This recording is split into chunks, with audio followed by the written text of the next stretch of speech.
l'accouchement, le podcast pour booster ta confiance en tes capacités à accoucher. Je suis Marie-Laure, maman de 4 enfants et doula, et j'adore accompagner les femmes à trouver la force en elles pendant leur maternité. Sur ce podcast, je reçois des mamans qui racontent en toute authenticité comment elles ont été actrices de leur accouchement, comment elles se sont préparées, mais aussi comment elles ont dépassé leurs difficultés.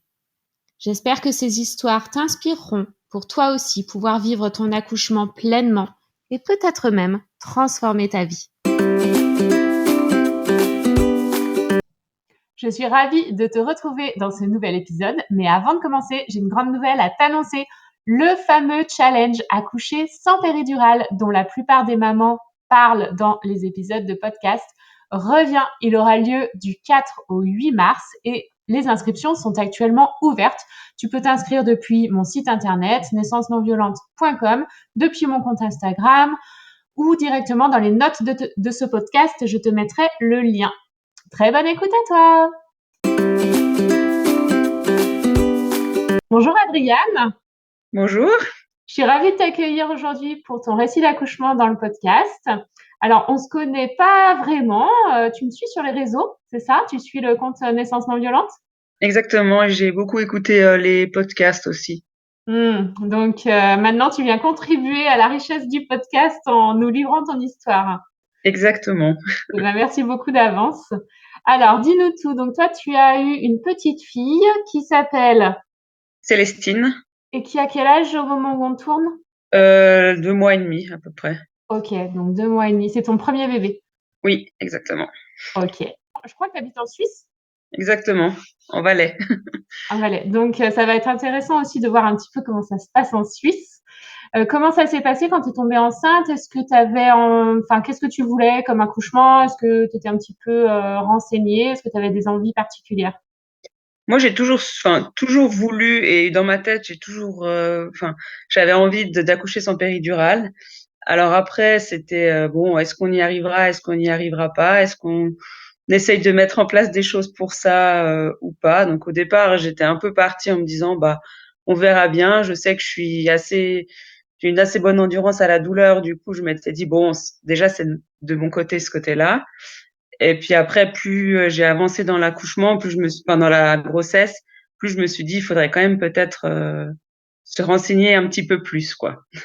Ok, donc comment tu t'es renseignée? Comment tu t'es préparée? Alors déjà, au départ, on avait quand même fait une préparation à la naissance où au départ, on savait pas si on voulait faire en groupe ou juste avec une sage-femme en libéral à la maison.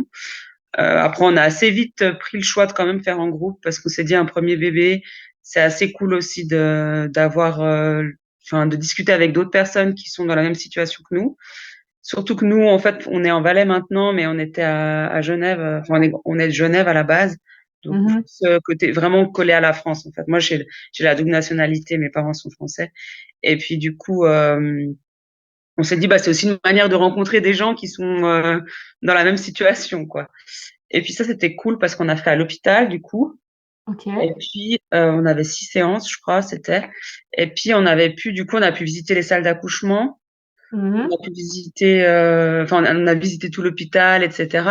Donc, on savait exactement où il fallait se présenter le jour de l'accouchement, si c'était 2 jours, 2 nuits, selon les horaires, etc. Et puis, on avait une notion de ce qui était possible dans l'hôpital où on allait accoucher. Donc, qu'est-ce qu'ils avaient comme la péridurale? C'était une péridurale. Si on prenait la péridurale, c'était on pouvait bouger, là, ambulatoire, Mhm. je sais plus Ouais, comment ça ambulatoire. s'appelle. Ils avaient aussi le gaz hilarant, enfin deux trois choses, mais en fait, on savait vraiment ce qu'ils avaient de disponible là où on allait. Donc, c'était assez rassurant aussi déjà de ce côté-là. Ça enlevait un stress. Et puis, avec du recul, on trouve que c'était vraiment bien, c'était vraiment complet. Ok. Comment ça se passe en Suisse? Vous avez des séances de préparation qui sont prises en charge par la sécurité sociale comme en France ou comment Ouais, ça? alors en Suisse, c'est l'assurance maladie où c'est un peu différent, Ouais, mais oui, il y avait une partie, enfin, c'était pas tout pris complètement en charge. Il me semble qu'on avait dû payer une partie ils donnent un montant, en fait, d'accord. pour ça. Et Mais après, tu c'était peux quand même l'utiliser assez, soit à l'hôpital, soit avec une sage-femme libérale. exactement, ouais. Ok. Après, seulement, c'est pas tout à fait le même prix de prendre un truc en groupe ou bien un truc à la maison, quoi. Après, on fait peut-être moins de Oui. séances si on fait avec une sage-femme parce que c'est vraiment, du coup, précis à ce que nous on a besoin. Alors que les trucs en groupe, bah forcément, des fois, on a des choses qu'on discute qui sont peut-être pas, qui nous concernent pas forcément, quoi. Oui, Mais qui oui, c'est finalement plus c'est hyper généralisé. intéressant parce qu'en fait on s'est posé des questions, enfin les autres posent des questions qu'on s'est pas posées, mais finalement ça apporte à ce que. Voilà. Mais qu'est-ce qui se passe? Alors, on a Célestine qui est avec nous et qui a besoin de s'exprimer un petit peu. Mais tu vas nous Donc, faire mentir, on dit à tout le monde que t'es sage.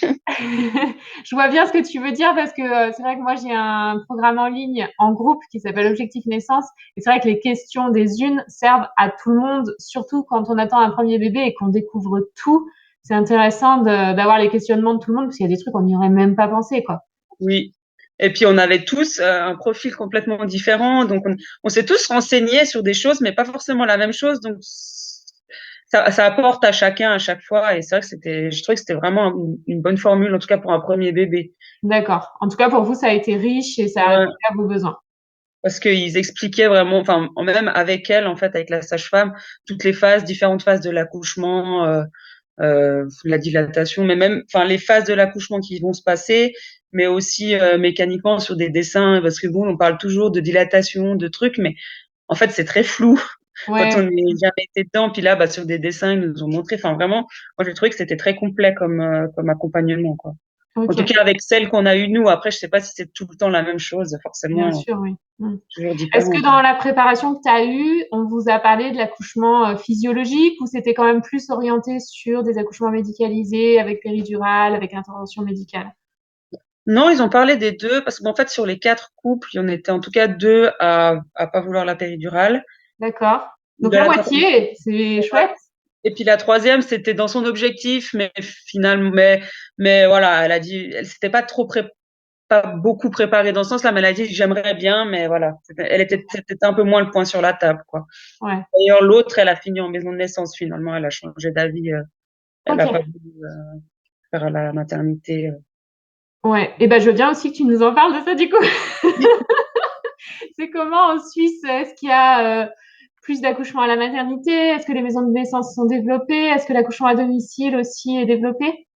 Il y a aussi des accouchements à domicile. Les maisons de naissance, j'ai l'impression qu'il y en a de plus en plus. Ok. Après, là, en fait, la maison de naissance, si j'ai bien compris, moi, je m'étais pas beaucoup renseignée là-dessus parce que ça nous stressait, en fait, la maison de Ouais. naissance, le côté, ouais, enfin, voilà, on a préféré se dire à la maternité tout de suite. Ça, c'était pas du tout, on s'est pas du tout renseigné sur ça. Mais là, en fait, je crois que enfin, c'est même dans le même bâtiment que l'hôpital, si je me trompe pas.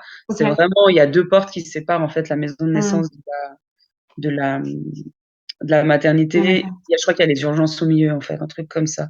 Ouais, bah, c'est comme chez nous, en fait, en France. Alors, il y a très, très peu de maisons de naissance en France, mais elles doivent, ça fait partie des conditions pour ouvrir, elles doivent être collées à une maternité pour qu'en cas de transfert, ça soit rapide. Il y a juste une porte à Ouais. passer, quoi. Mais Donc, je pense qu'ensuite, ça doit se développer de plus en plus parce que moi, je m'étais un peu au tout début, je m'étais un poil renseignée. Puis après, en discutant avec mon mari, j'ai vite compris que lui, et puis moi aussi, ça me stressait. Et puis voilà. Mais il y en a quand même pas mal dans la région où on est, alors qu'on est un peu, enfin, on n'est pas non plus dans un centre-ville, quoi. Donc, je ok. pense Ouais, que ouais. ça doit être un peu truc qui se développe de plus en plus, quoi. C'est peut-être plus développé que chez nous. Et des accouchements à domicile, il y en a aussi. C'est une possibilité qui est assez facile. Si vous en avez envie, c'est un truc qui Je est crois que c'est facilement assez explorable. facile. Je trouve que c'est assez facile. Ok, Mais après ça, je me suis pas du tout renseignée, donc je veux pas dire ok, de ok. bêtises. Ça marche. Oui, enfin, si c'était vraiment difficile, je pense que tu le saurais. Non, je sais que c'est assez simple parce que moi, je suis pas mal de photographes. Je suis un petit peu. Hmm. Et puis, j'ai suivi plusieurs photographes qui font des photographies de naissance et souvent c'est à la maison, justement. Ok. Donc, Ok. Donc vous, en tout cas, votre choix, il était porté sur la maternité. Vous avez fait la préparation à la maternité. Ça vous a convenu. oui. Et est-ce que tu as fait d'autres choses à côté ou juste la préparation à la maternité? Non, j'ai fait que ça et après, j'ai écouté beaucoup de podcasts. Mais sur Bon, beaucoup, pas super. que, mais j'avais écouté plusieurs, mais maintenant, je me suis plus souvenir de tous les trucs que j'ai écoutés.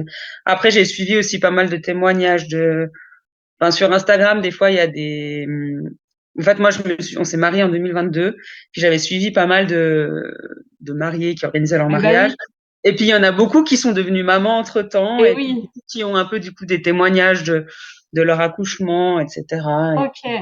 Hmm. j'ai un peu suivi ça, mais un peu, voilà. Ouais, donc l'importance des témoignages quand même. Ouais, et puis d'une oreille attentive, mais pas non plus à me dire ça va forcément être tout mal se passer, mais Oui. d'avoir un peu peut-être les clés pour se rendre compte de ce qui peut se passer, pour essayer d'éviter que ça se passe, on va dire. Mmh. Pour le projet Sans Péri, ton conjoint, il était partant aussi? Oui, alors lui, il m'a dit: c'est toi qui gères, donc ma foi, si tu as envie, tu as envie, quoi». Lui, il me suivait, quoi. OK, ça marche. Et donc vous êtes arrivés, à la fin de la grossesse en confiance par rapport à ce projet-là? Oui, oui. Après, justement, pendant les cours de préparation à l'accouchement, on avait fait une séance sur la gestion de la douleur aussi, à la maison, donc enfin à la maison, puis après c'est la même chose, finalement, à l'hôpital, mais en fait, ouais, sur l'histoire par exemple des compressions dans le dos, Oui. et l'histoire du peigne ou des choses comme ça. Mmh mh. Et puis en fait, c'est vrai que moi je me suis beaucoup renseignée, lui un peu moins, mais par contre j'ai pris le temps à chaque fois que j'emmagasinais des informations, de lui en parler pour que Mmh. lui, il soit aussi au courant de toutes ces choses-là. Lui, il avait le résumé finalement de ce que moi j'avais emmagasiné, mais parce que si moi je me prépare, mais que lui je lui dis Oui, rien, bah finalement le jour J, il va servir à rien entre guillemets. c'est ça, il peut pas t'aider s'il a pas les infos. Exactement. Alors que du coup moi je l'ai inclus là-dedans aussi, c'est aussi pour ça que le cours en groupe, c'était bien, parce que du coup, il est aussi venu avec, c'était à chaque fois le couple, pas juste, parce que moi, je peux me préparer, mais si je me prépare toute seule dans mon coin, je pense qu'on n'y arrive pas. En tout cas, moi, je sais que pour ma part, si j'avais été toute seule, j'aurais pas réussi. OK, tu nous raconteras. Et du coup, tout le monde était venu en couple, pendant la prépa? Ouais, nous, tout le monde était en OK. couple. OK, OK. Et bah, écoute, je te propose que tu nous racontes, ton récit d'accouchement. Comment Oui. ça s'est passé? Alors moi, j'ai eu les premières, sensations de contraction le dimanche soir, vers 21:00. Après, moi, j'ai pas eu du tout de contraction avant ce travail-là. Pendant le dernier souvent, il y en a qui en ont le dernier mois et cetera. Moi, j'en ai pas du tout eu. Donc au début, je me suis dit: «Bon, est-ce que c'est ça? Est-ce que j'ai juste mal au ventre? J'ai trop mangé?» Enfin, je sais pas. Donc on a regardé un film et puis on est allé se coucher vers minuit, je crois. Autant dire que finalement, ça s'est un peu intensifié, que je suis restée couchée de minuit jusqu'à 2:00 du matin. À 2:00, je sentais que ça se rapprochait quand même, bien, et puis je saurais plus dire exactement, mais c'était peut-être quand même à 2-3 minutes, mais elles étaient très, très courtes par contre. C'était, peut-être, 20-30 secondes, quelque chose comme ça. Mais comme c'était quand même très rapproché, au début, ça m'a un petit peu, inquiétée. Comme je savais que moi, j'avais une bonne endurance à la douleur, je me suis dit: «Bon», j'avais très peur au départ, c'était de rester trop longtemps à la maison et qu'après ça soit compliqué, quoi. Du coup, justement, en cours de préparation, ils nous avaient conseillé de téléphoner en salle d'accouchement, en fait. On peut téléphoner, puis ils nous disent, qu'est-ce qu'ils nous conseillent en fonction de comment ils nous sentent. Du coup, j'ai téléphoné et mon mari dormait, donc je me suis dit: «Je le laisse dormir, tant que j'arrive à gérer toute seule et cetera. Au moins, lui, il se repose pendant qu'il peut». J'ai téléphoné, puis bon, là, elles m'ont dit: «Ah, si vous vous sentez bien encore, essayez de prendre un bain chaud et puis vous nous rappelez ou bien vous venez plus tard». Donc c'est ce que j'ai fait. Autant te dire que mon souhait au départ, c'était d'accoucher dans la baignoire parce qu'à la maternité, ils ont 2 cham enfin, il y a 5 chambres d'accouchement, je crois, et puis il y en a 2 où il y a la baignoire et cetera. Autant te dire que j'ai passé 1 heure ou 1 heure et demie dans cette baignoire, je crois que c'est le pire moment. Moi, ça m'a pas du tout, soulagée, ça m'a pas du tout convenu. J'ai pris une petite sucette et je me suis mise dans mon bain, mais non, c'était pas le truc le plus, mais ça a fait que j'ai quand même patienté un moment. Oui. Et puis après, j'ai dû sortir du bain vers 4 ou 5 heures du matin. Là, j'ai retéléphoné à la maternité. Ils m'ont dit: «Bon», enfin tout ça avec mon peigne dans la main, j'ai pas précisé. À chaque contraction, j'avais mon peigne et j'avais pris le peigne du chat qui est en métal, qui tient bien, que je Ça pense t'a qu'un pas fait peigne, mal? bah, à la fin, j'avais pas des bleus, mais j'avais des bonnes traces à la fin, mais voilà. Et puis, du coup, là, j'ai rappelé la maternité. Et puis ils m'ont dit, ben, je crois qu'ils m'ont conseillé de déjeuner et puis de venir un peu plus tard.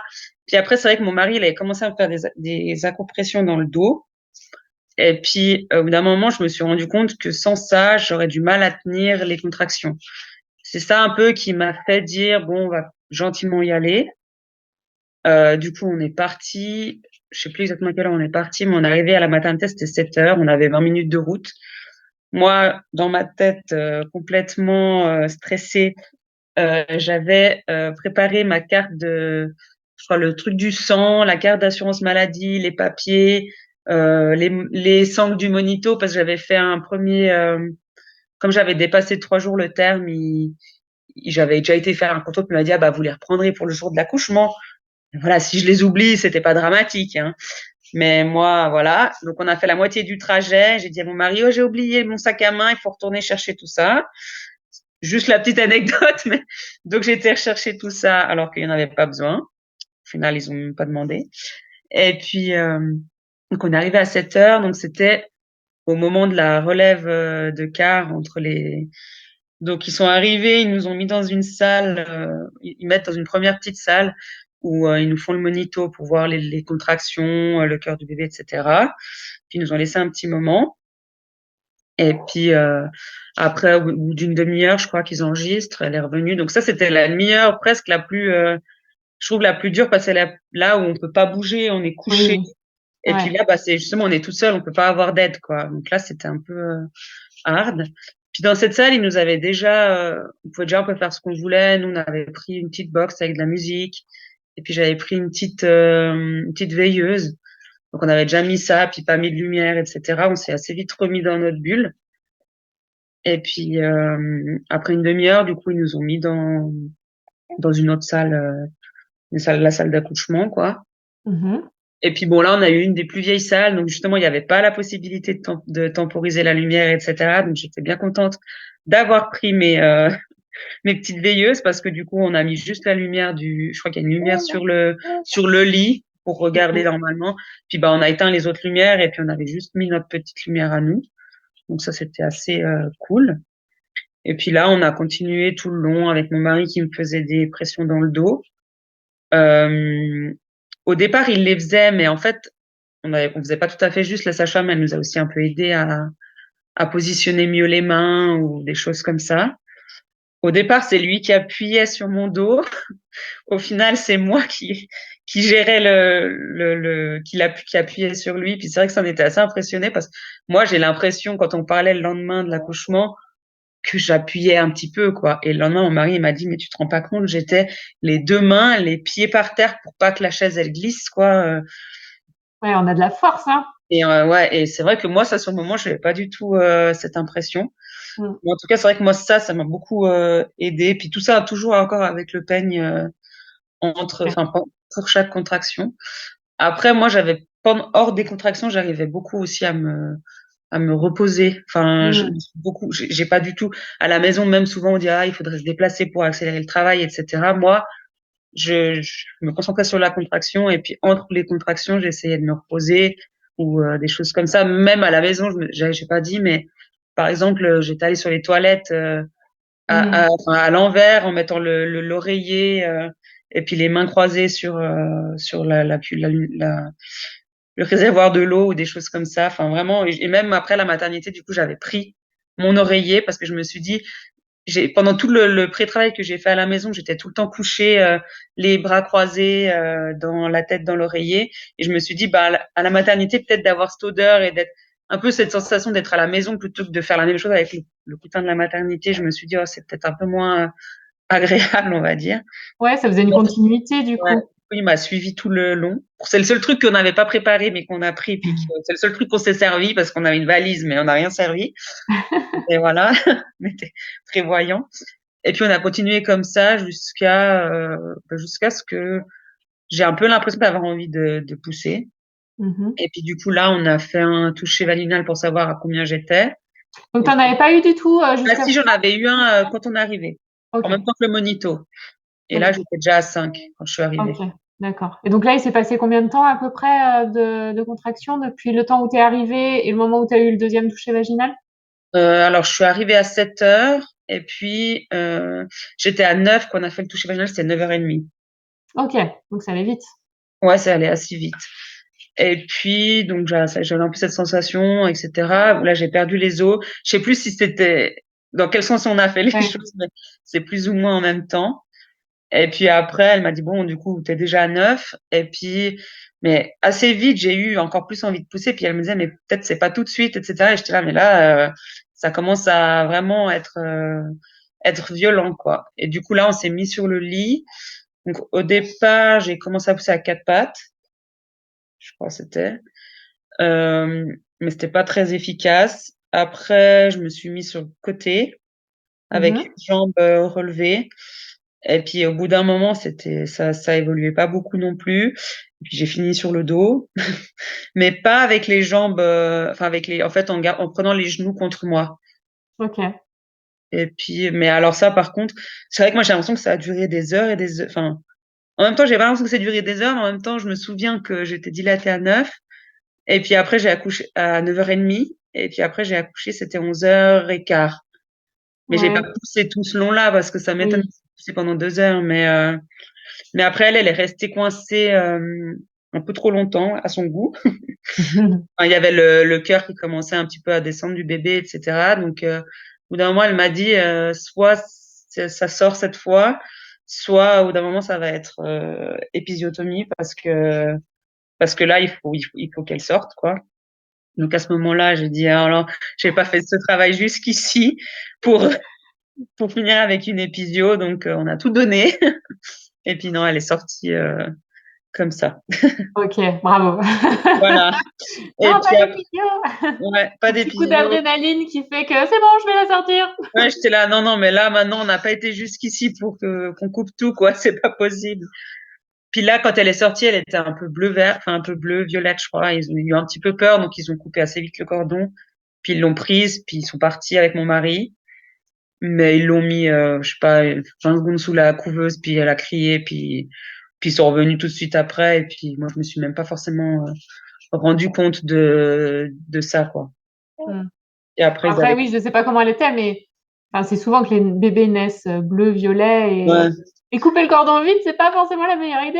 ouais. Mais Bah, bon, après, ils ont après, eu un voilà. peu peur, puis elle Ouais, restait enfin, longtemps coincée, etc. Et ok. puis après, c'est un truc que j'ai rediscuté avec la sage-femme qui nous a accouché, parce que bah, du coup, je suis restée 5 jours à la maternité. Puis même pour elle, c'était un accouchement. Elle était super contente parce qu'elle a dit, bah, c'est pas souvent qu'on en fait des sans péridurale. Et puis même, elle m'a dit, enfin, vous, on voyait que on vous a laissé aller jusqu'au bout sans péridurale parce qu'on voyait que vous aviez encore sous le pied et que la douleur, elle était là, mais elle était acceptable pour vous. Elle Ouais. m'a dit, c'est vrai que souvent, on donne la péridurale un peu, on force pas les gens, mais elle dit, bah, souvent, on voit que la personne en face, elle s'est pas assez préparée et puis elle va finir par craquer à un moment donné, quoi. Hmm. Et puis elle disait, bah, elle, ça l'avait perturbée de nous l'avoir arraché, entre guillemets, mais moi, j'avais pas du tout ce souvenir-là qui m'a hanté, D'accord. quoi. C'était assez Ouais, drôle c'est pas d'avoir. quelque chose qui t'a choqué à ce moment-là. Et c'est chouette, du coup, tu as donné confiance à la sage-femme sur ton accouchement. C'est cool. Ouais. Bon, il y a tout le monde qui était assez impressionné parce que après, bah, bon, j'ai pas eu de l'épisio, mais par contre, j'ai eu des déchirures. Et puis, du Mhm. coup, il y a le gynéco qui est venu à ce moment-là seulement pour recoudre. Mais du coup, je l'avais elle en peau à peau. Et puis, moi, j'étais pas du tout en train de me concentrer sur ce qui se passait là-bas. J'étais en train de, voilà, j'étais avec ma fille, etc. On venait de vivre quand même un truc, voilà, où on avait fait un sacré travail d'équipe à trois entre mon mari, ma Mhm. fille, etc. Et puis ils étaient là, mais vous êtes sûr qu'on lui a rien mis? Parce que là, je la pique pouf, parce qu'ils ont quand même fait une piqûre anesthésiante locale pour recoudre. Oui. Ils disaient, mais on sent même pas, on dirait même pas qu'elle sent. J'étais là, bah oui, c'est pas agréable, mais voilà. Depuis tout ce qui s'est passé, on pense pas à ça, quoi. T'étais shootée d'ocytocine, ça t'a Ah, fait une anesthésie. Ok, super. Ah, pas de soucis après par la suite pour le placenta. non, après, il est sorti assez vite. Ok, bravo. Tu disais que tu étais restée 5 jours à la maternité. C'est le séjour moyen en Suisse ou pas? Non, je crois qu'ils disent, normalement, c'est 3, 4 jours. Ok, Mais bon, moi, je voulais allaiter. Puis au début, elle avait bu pas mal de liquide amniotique. Du coup, elle a beaucoup craché, craché. Elle n'arrivait pas trop à prendre le sein au début. Et puis moi, je voulais être à l'aise 100% avec ça avant de rentrer. Je voulais pas ok. avoir ce stress-là. Même si au final, je suis rentrée le lendemain, la sage-femme, elle venait à la maison. Puis s'il fallait qu'elle vienne 2 fois par jour, elle serait venue 2 fois par jour. Mais ouais, Hmm, moi, il y avait. Et puis en fait, au final, il y avait peu de monde dans la maternité. Du coup, j'étais seule en chambre. Du coup, ok. ça me dérangeait Donc pas t'as de pu te faire rester. chouchouter, quoi. Voilà, je me disais, bon, autant rester une nuit de plus, quoi. On va pas les laisser sans personne à s'occuper. Et en plus, à la maternité, en tout cas celle où on était, je sais pas si c'est partout en Suisse ou comme ça, mais ils nous prêtent les habits, ils nous prêtent tout. Donc en plus, ça faisait un jour de Ah lessive en oui. moins. Ce côté-là, au début, on a dit on prendra nos habits, puis finalement, quand ils se crachent dessus 4 fois par jour, on est bien content de prendre ceux de la maternité qu'on n'ait pas besoin de laver. Ouais, ouais, ouais. J'ai connu ça aussi et c'est vrai que c'est pratique quand tu arrives chez toi et que t'as pas déjà 2 machines à faire tourner, quoi. C'est ça, ouais. Au niveau du repos, c'est pas mal. Ouais, ouais. Quel souvenir tu gardes de ton accouchement quand tu te remémores, ce qui s'est passé? Comment tu te sens? Forte. Ouais. Forte et je dirais aussi, comment dire, entourée. En fait, le fait aussi qu'on ait fait ça avec mon mari, c'était aussi fort dans le sens où j'ai pas vécu ça toute seule, on a vraiment vécu ça à deux. Et ça nous a encore plus soudés et renforcé les deux, quoi. Mmh. C'est génial de pouvoir vivre ça pour une première naissance, je trouve. Je trouve qu'il y a quand même beaucoup encore de premiers accouchements qui sont un peu sabotés. Et c'est chouette de voir que bah, même pour un premier, c'est possible, c'est faisable. Tu as accouché quand même relativement rapidement, de manière facile, et tout s'est bien passé, quoi. Et donc, c'est tout à fait. Oui, moi, tout le long, j'attendais souvent on dit il y a une phase de désespérance. Moi, j'ai attendu ça tout le long. Finalement, elle est jamais venue. J'étais super contente, mais c'est vrai qu'à partir du moment où j'ai commencé à pousser, j'avais plus mal, en fait. C'était plus la même chose. Mm, Après, en discutant avec ma mère, en fait, elle m'a dit qu'elle avait eu, ma mère, elle a eu 2 filles, moi et ma sœur et moi. Et, là, les 2 fois sans péridurale aussi. Et puis elle disait, à partir du moment où elle poussait, elle avait plus mal. Donc finalement, mm. quand on a déjà fait tout le travail avant, ben Ouais, voilà, quoi. ouais, ouais. Bah oui, c'est le travail le plus long et ça peut être rassurant pour des mamans qui ont peur de l'expulsion, justement, de la douleur de l'expulsion, d'entendre que, bah voilà, sur certains accouchements, en tout cas, l'expulsion, ça fait pas mal. Est-ce que tu aurais un conseil ou une petite phrase de motivation à donner à des mamans qui attendent leur premier bébé, qui ont envie d'accoucher sans péridurale? Qu'est-ce que tu aurais envie de leur dire? Il faut croire en soi et puis qu'il faut bien se renseigner, ce qui est pas toujours facile parce que ben on entend des choses et puis il faut faire le tri. Mais c'est vrai que ouais, moi je pense qu'il faut croire en soi que notre corps il est quand même à la base fait pour ça et qu'il n'y a pas de raison que ça fonctionne pas quoi finalement. Tout à fait. Et Même croire en si soi, c'est vachement important, je trouve. Merci de le dire parce que, en fait, si nous-mêmes, on croit pas en nous, c'est pas les autres qui vont accoucher à notre place, c'est bien nous qui accouchons. Donc, faut déjà croire en soi en premier. mais franchement la confiance en soi par rapport à ça, je pense que c'est un des trucs les plus importants parce que si on dit ah je pense que machin, bah on va finir par forcément craquer. J'ai l'impression. Je pense que le mental là-dedans il est plus important que tout le reste finalement. Hmm. Ok. Eh ben, merci beaucoup, Adriane, et croyez en vous, les mamans. Merci. Merci, au revoir. Au revoir.